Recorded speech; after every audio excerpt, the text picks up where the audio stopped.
Você acha que sabe o que aconteceu em 1964. Esqueça a guerrilha comunista. Esqueça a Revolução Gloriosa. Esqueça os blogs de opinião e os textões de rede social. Enquanto o país se divide em narrativas políticas rasas, a verdadeira história, complexa, suja e fascinante, está trancada, não em cofres militares, mas nas prateleiras das maiores universidades do mundo. O que eu vou te mostrar hoje não é minha opinião. É o resultado de décadas de garimpo em arquivos diplomáticos, teses de doutorado e análises de cientistas políticos que você, provavelmente, nunca ouviu falar. Me segue e se inscreva, porque este não é mais um vídeo de militante. É um vídeo para quem busca a verdade estruturada. Vamos lá, vamos começar implodindo o primeiro mito.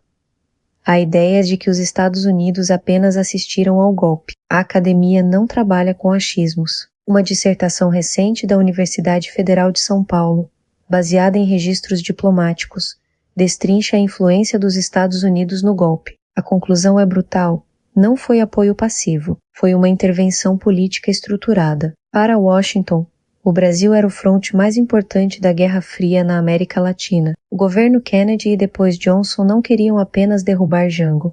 Eles queriam reorganizar a Aliança Brasil-Estados Unidos. O golpe foi visto como a oportunidade de ouro para selar uma agenda anticomunista agressiva. As evidências acadêmicas são claras.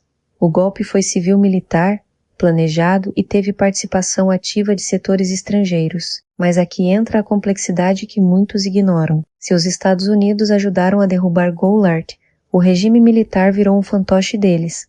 Certo? Errado. E é aqui que a análise neutra se separa da propaganda. Um artigo fundamental publicado na Cielo, em 2017, analisando documentos de agências americanas, traz à luz: Washington desestabilizou Jango, mas jamais tratou a ditadura como um protetorado. A historiografia mostra que já nos anos 70, o Brasil desenvolveu políticas extremamente autônomas que irritaram os americanos.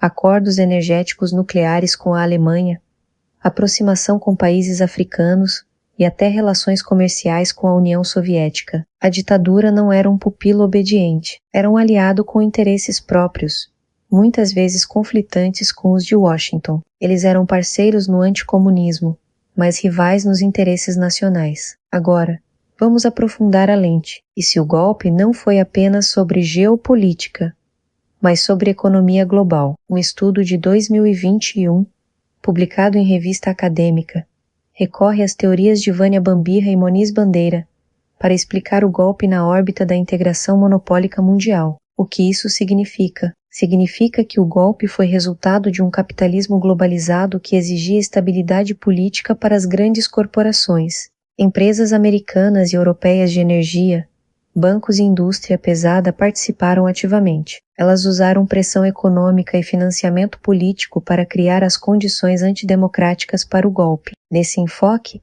o regime militar não é comunista, como alguns extremistas dizem hoje, nem mero fantoche. Ele é a expressão de um projeto de classe dominante alinhado ao capital estrangeiro, mas que usava uma forte presença estatal para construir infraestrutura. E isso nos leva à maior contradição econômica do regime, que os historiadores da Universidade Federal Fluminense e da PUC do Rio de Janeiro analisaram a fundo. Como um regime que se dizia liberal e anticomunista criou algumas das maiores estatais e monopólios do país. Os trabalhos acadêmicos classificam o regime como autoritário desenvolvimentista. Eles combinavam repressão política brutal com nacional desenvolvimentismo. O governo militar via a industrialização pesada e a acumulação de capital nacional como estratégicas. Isso explica por que eles buscavam proximidade com os Estados Unidos para financiamento, mas autonomia deliberada em tecnologia e energia nuclear. A leitura aqui é estrutural, não moralista.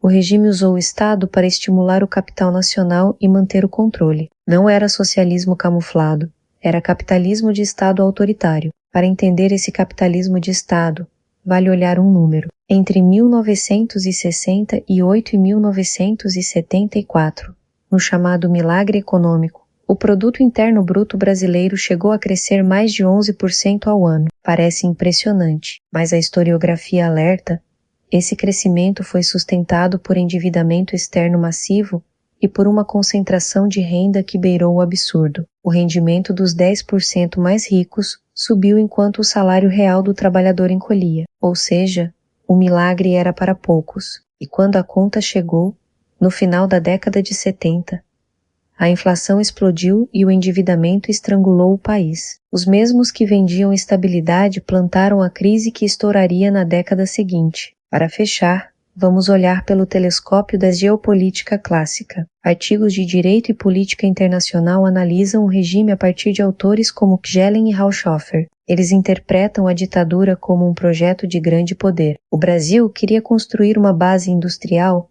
e militar autonomizada para controlar seu próprio território. Na síntese acadêmica, temos perspectivas que se complementam, não se anulam. A tradição marxista da dependência vê o golpe como interesse do capital internacional e elites locais. As relações internacionais veem o Brasil como aliado estratégico dos Estados Unidos, mas com espaço de autonomia. A historiografia recente foca na repressão e violência de Estado. Deixe-me trazer um caso concreto que poucos conhecem. O acordo nuclear com a Alemanha Ocidental, firmado em 1975, é o exemplo perfeito dessa autonomia conflitante. Enquanto o Brasil comprava tecnologia de enriquecimento de urânio, os americanos pressionavam Brasília a assinar o Tratado de Não Proliferação. O então ministro das Relações Exteriores, Azeredo da Silveira, respondeu com uma frase que virou símbolo: "O Brasil não abrirá mão de seu direito soberano à tecnologia nuclear." Washington ficou furioso. Aqui não havia fantoche nenhum,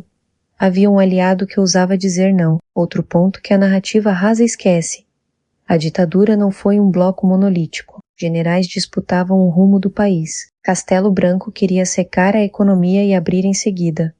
Costa e Silva foi o da linha dura. Médici, o do milagre econômico e da censura mais pesada. Já Geisel, já no fim, lançou a distensão.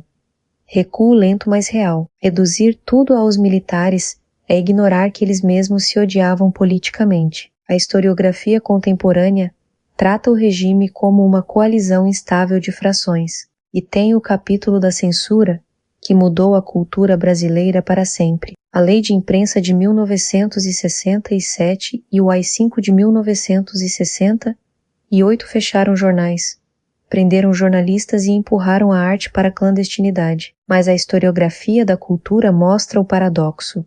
Foi nessa clandestinidade que floresceram a música de protesto, o cinema novo engajado e a literatura de resistência. A repressão criou seu próprio antídoto. Grandes obras nasceram justamente porque havia algo a denunciar. O regime queria silêncio e produziu uma das mais ricas gerações de artistas politizados da nossa história. A história de 1964 não cabe em um tweet. Ela não cabe em um grito de fora a ditadura ou viva a revolução. Ela é uma trama complexa de intervenção estrangeira, elites locais gananciosas, um projeto de desenvolvimento autoritário e um jogo geopolítico de xadrez onde o Brasil tentava ser um jogador, não apenas uma peça. Eu te apresentei as evidências acadêmicas. Eu quebrei os mitos de ambos os lados. Se você chegou até aqui, já sabe.